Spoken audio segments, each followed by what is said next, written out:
$15.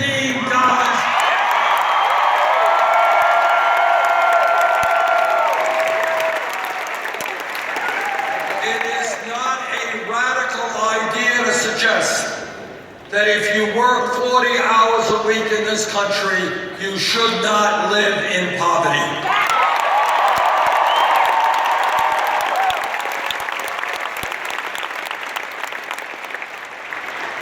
A great nation is judged not by how many millionaires and billionaires it has, not by how many nuclear weapons it has, but by how it treats the weakest and most vulnerable amongst us.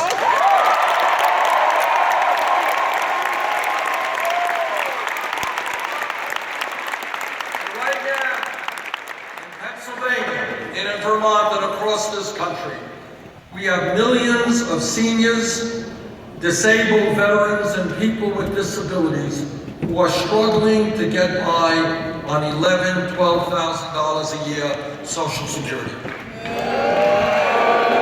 And you know what? You can't get by on $11,000, $12,000 a year Social Security. Now, Republicans, their response to this crisis in many respects is to say, okay, let's cut Social Security.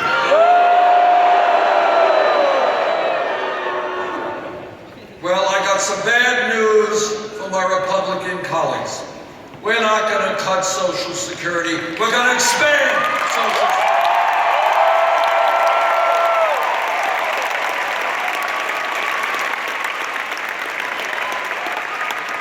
This campaign is listening to women.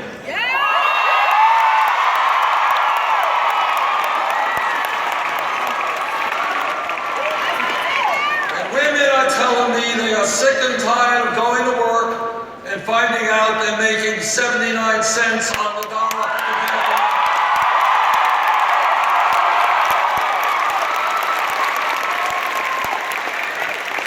Women of this country want the whole damn dollar, and they're right.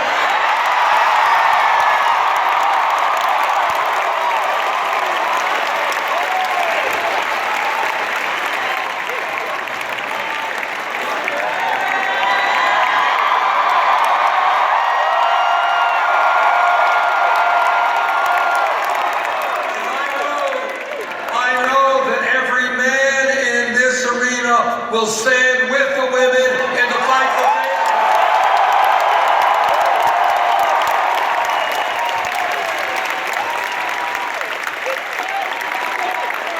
This campaign is listening to young people. You know, when we began this campaign, the kind of punditry analysis was, well, young people, you know, they're not interested in government, they're not interested in politics, they're too busy with their video games or whatever else they do. Well, turns out not to be quite accurate. Turns out that young people fully understand they are the future of our country.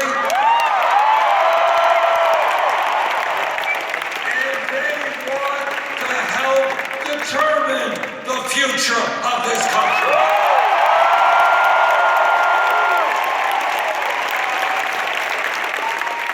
And wherever I go, young people ask me, they say, listen, our parents told us, go out and get a good education. Our teachers said, get all the education that you can. The whole community said, we are living in a competitive global economy. We need the best educated workforce in the world. Go out and get that education. But then young people come up to me and they say, we did what people told us to do. Now we are $30,000, $50,000, $70,000 in debt.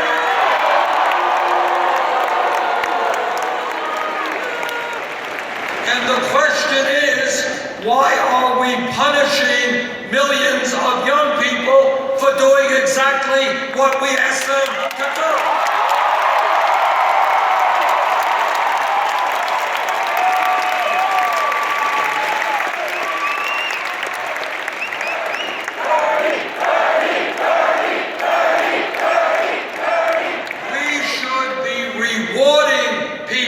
for getting an education, not punishing them.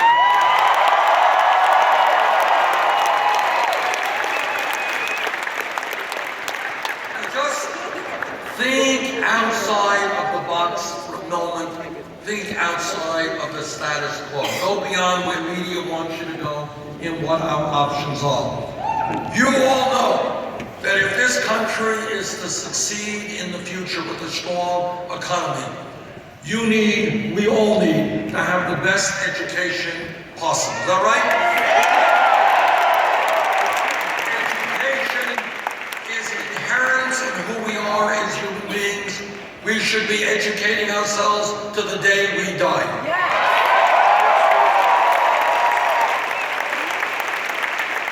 It is literally insane to be punishing millions of people, to saying to them, you're going to be paying off your student debt for decades because you got an education.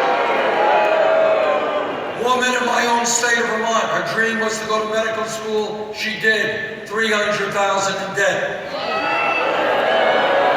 We desperately need more dentists in this country. Woman, Iowa graduates dental school, $400,000 in debt. Talk to a guy in Nevada, 55 years of age. He's been paying off his student debt for 25 years. He's more in debt today than he was when he took out the damn debt. That is not only unfair to the individuals, it is absurd when we talk about the future of our economy. And that is why I believe when we talk about public education today, it is not good enough to just talk about free public education, meaning first grade through 12th grade. The world has changed, the economy has changed. People need more education now than they did 30, 50 years ago.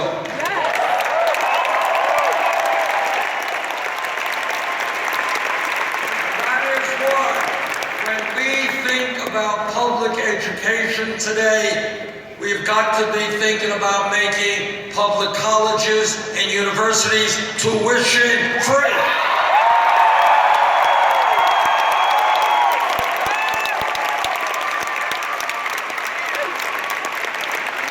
And with millions of people being crushed by high levels of student debt, we have got to reduce that debt significantly.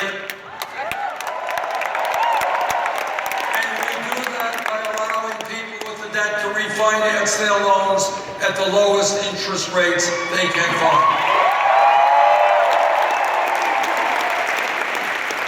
Now, very often in this campaign, I'm being criticized for thinking too big. Bernie, you are Santa Claus, you're giving away free tuition, you're going to lower student debt, you're a nice guy, how are you going to pay for all this stuff?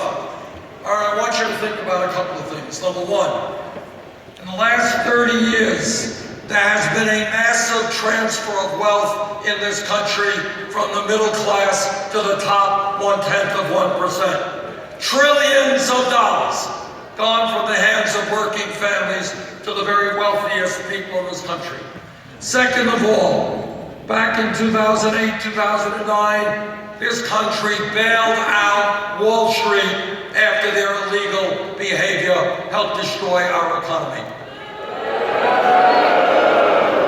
I believe that now is the time to impose a tax on Wall Street speculation.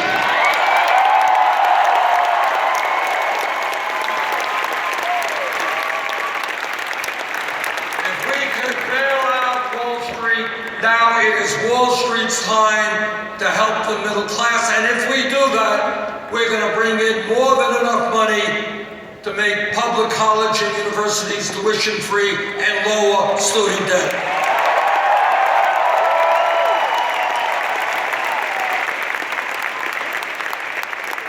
This campaign is about transforming our national priorities, not accepting the status quo of today.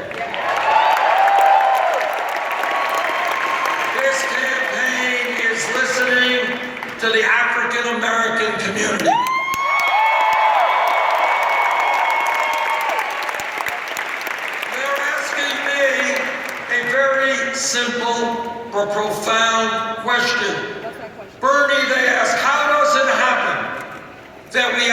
trillions of dollars to spend on a war in Iraq that we never should have gotten into.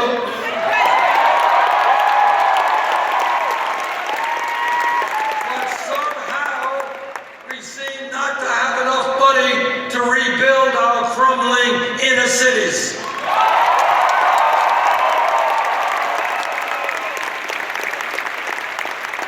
And they are absolutely right. I have been to Flint, Michigan. And what I saw in Flint, Michigan was unspeakable. And their children were being poisoned by lead in the water, which is impacting their cognitive capabilities. But it's not just Flint. I was in Detroit, Michigan. Their school system is crumbling as we stand here tonight. All over this country, in inner city America, rents are unaffordable, unemployment rates off the charts, too many people being arrested and sent to jail. We have got to invest in inner cities in this country and rebuild our infrastructure.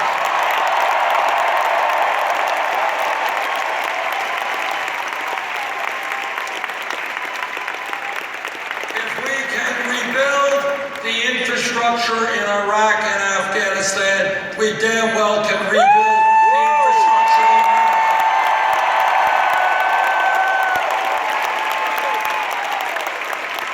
in America. And by the way, when we rebuild our inner cities, when we rebuild our roads and our bridges and our water systems and our wastewater plants and our rail system and our airports, we make America safer, stronger, and we create 13 million decent paying jobs.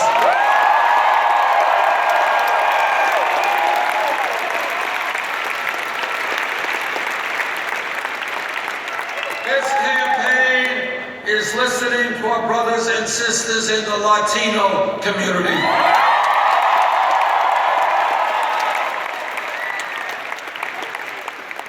Today we've got 11 million undocumented people in this country, and many of them are being exploited every day because when you don't have a legal right, your employer can do anything he wants to you. And that is why, together, we are going to pass comprehensive immigration reform and a path towards citizenship.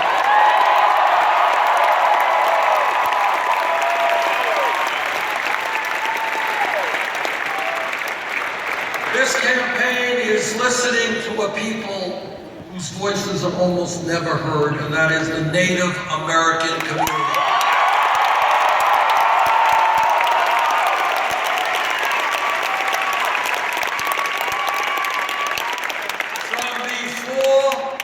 This country became a country.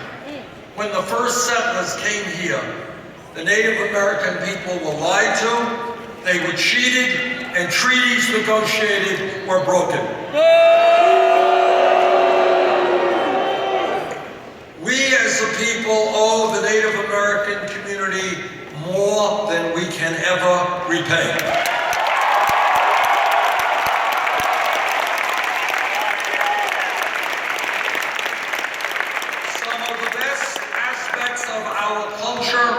Come from the Native American people. They have taught us, among other things, that as human beings, we are part of nature.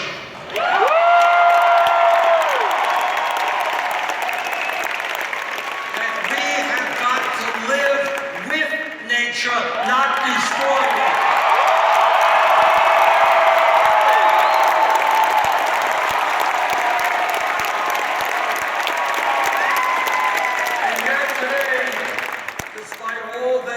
Given us, if you go to reservations in this country, or Native American communities, you see terrible, terrible poverty, unemployment, suicide rate among teenagers, horrific. If elected president, we will change our government's relationship with the Native American.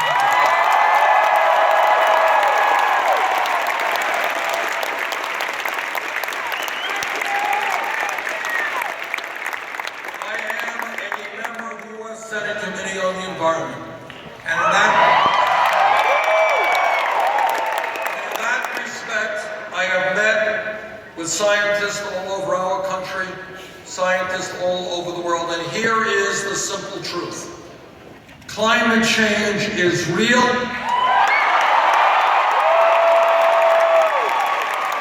Climate change is caused by human activity. And it is already doing devastating harm to our country and much of the world. And here is the other truth. A scary truth, but a truth nonetheless. And that is what the scientists are telling us is that we have a very short window of opportunity to transform our energy system away from fossil fuel to energy efficiency and sustainability.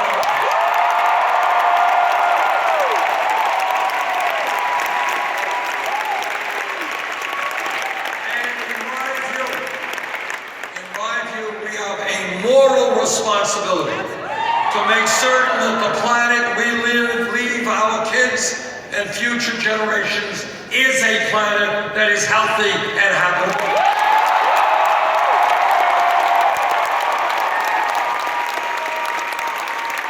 And what that means politically is that we have got to stand together and take on the fossil fuel industry and tell them that their short-term profits are not more important than the future of our planet.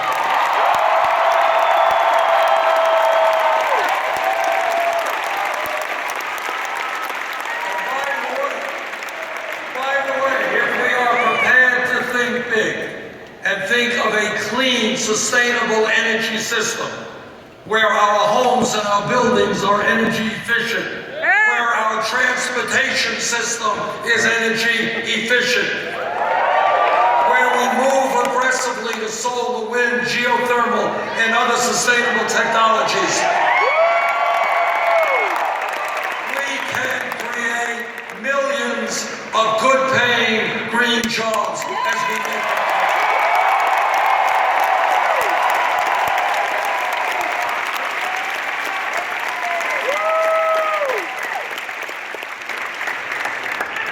Let me repeat now what I have been criticized for saying on many occasions, so let me be crystal clear and say it again. And that is, it is my view that health care is a right of all people.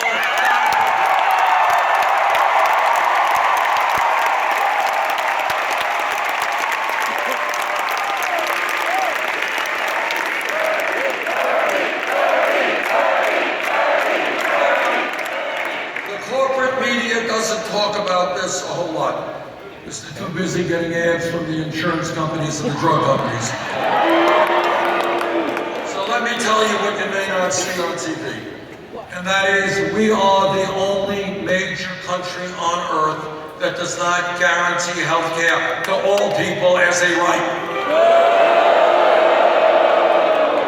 They do it in the UK, they do it in France, Germany, Scandinavia, Holland. I live 50 miles away from the Canadian border. They do it in Canada. Now, right now, as a result of the gains of the Affordable Care Act, we have made some progress. We got 17 million Americans who now have health insurance, who previously did not. We've done away with pre-existing conditions.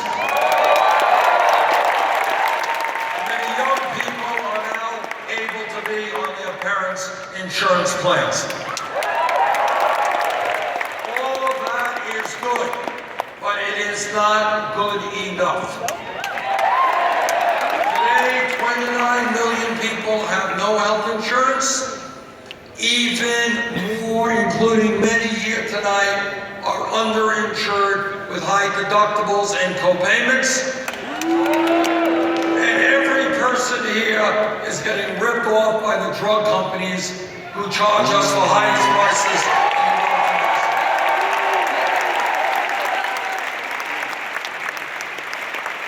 And despite all of that, we end up up spending much more per capita on health care than do the people of any other major country. In my view, and this is thinking outside of the box, and it's envisaging a new America. In my view, we need to pass a Medicare for all single-payer program.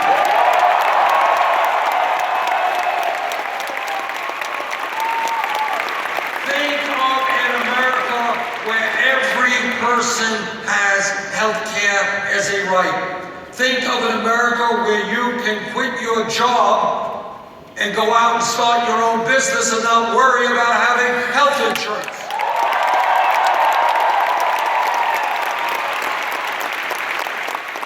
And if you're a small business person, you don't have to worry about how you're going to provide health insurance to your employees because they will already have health insurance.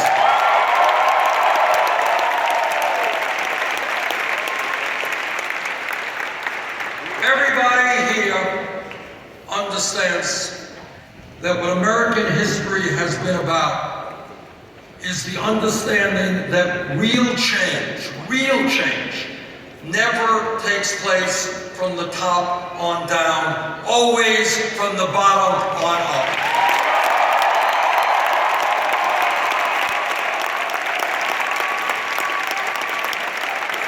That is the history of America. Think back.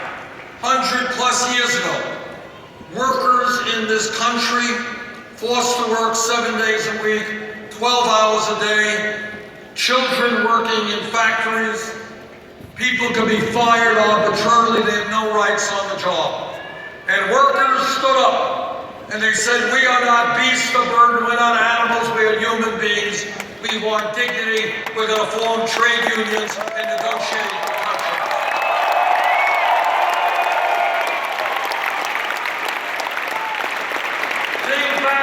Several hundred years ago, within the abomination of slavery, African Americans and their allies said, we will struggle for as long as it takes to end racism and segregation and bigotry in the United States of America.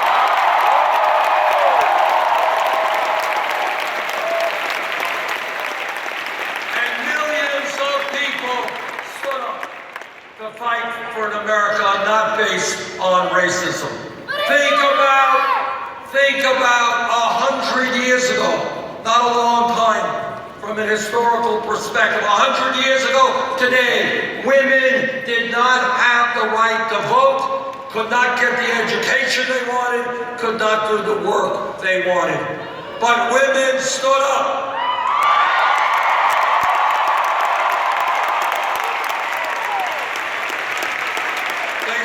They said the status quo ain't good enough, it's unacceptable. And women and their male allies said that in America, women will not be second-class citizens.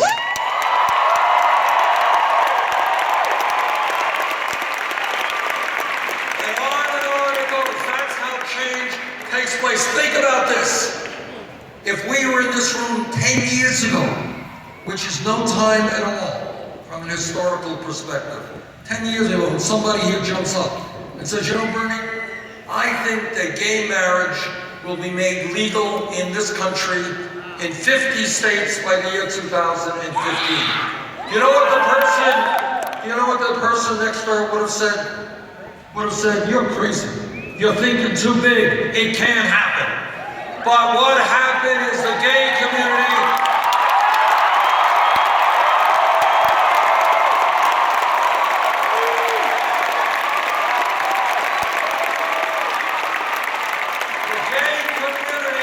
and their straight allies, they stood up and they made the claim that became impossible to argue against, and that is that people have a right to love each other regardless of their gender.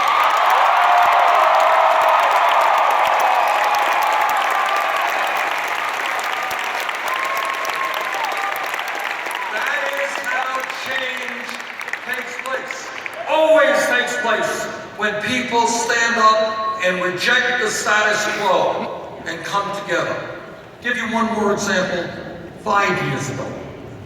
If we were in this room 5 years ago and somebody jumps up and says, Bernie, you know, this $7.25 an hour minimum wage, it's an outrage. People can't live on it. We got to raise that minimum wage to $15 an hour. Person next to him would have said, $15 an hour? You want more than double the minimum wage? You're nuts. You're thinking too big. You're too radical. Maybe $8, maybe $10. You can't go to $15 an hour. But you know what happened? Workers in the fast food industry, in McDonald's and Burger King and Wendy's, they went out on strike.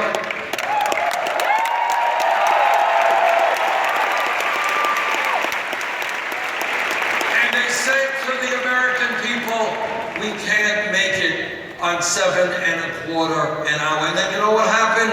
A couple of years ago in Seattle, Washington, they passed a $15 an hour minimum wage. And then in Los Angeles, San Francisco, Oregon, California, New York State.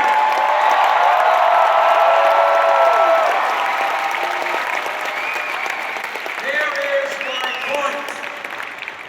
The major crisis we face are not the crises themselves. It is the belief told us every single day by the establishment, by the media, by Congress, you can't make change. This is the status quo, this is the way it is, and this is the way it always will be. Doesn't matter what you believe. And that is what this campaign is challenging.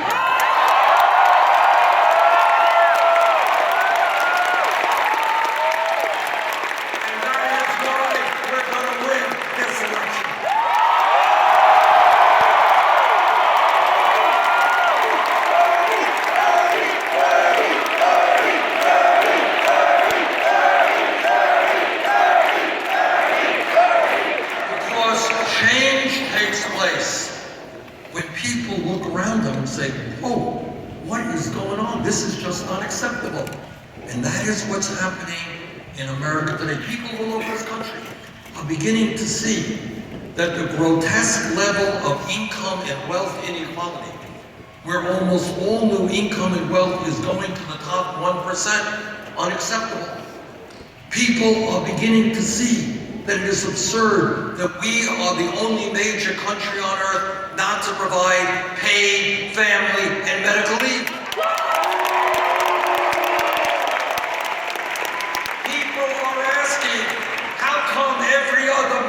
Country on earth can somehow provide health care to all of their people, but we can't do it. Unacceptable. People are asking, how does it happen? Why does it happen that our infrastructure continues to crumble?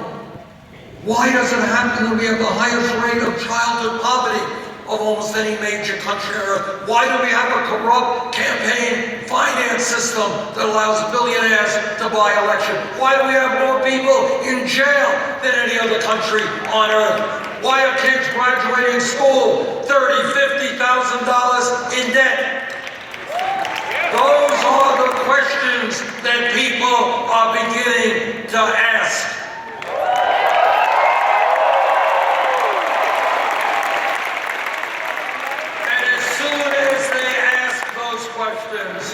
They quickly realize that establishment politics and establishment economics are not going to solve those problems.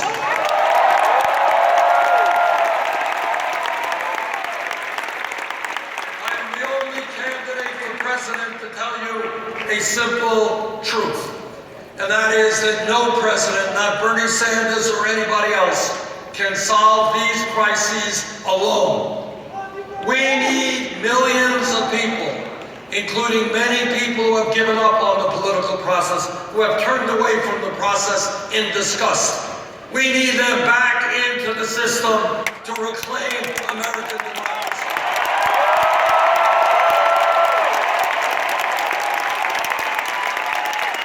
We need young people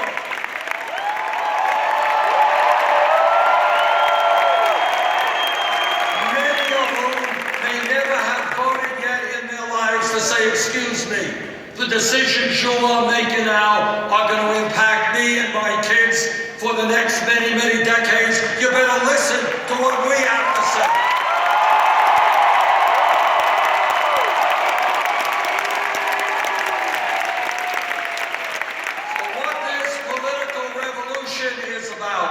Is the understanding is that no president, not Bernie Sanders or anybody else, can do it alone. The only way we go forward and rebuild America and create the economy that works for all of us, the environment that works for all of us, is when millions of people stand up and say loudly and clearly, enough is enough.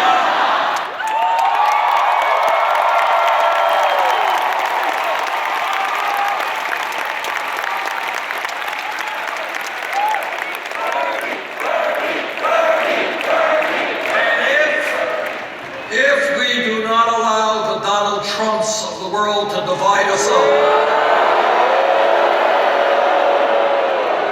If we all understand that our strength is in our diversity, and if we stand together, and if we demand a government that represents all of us and not just the 1%, when we stand together, there is nothing that we cannot accomplish.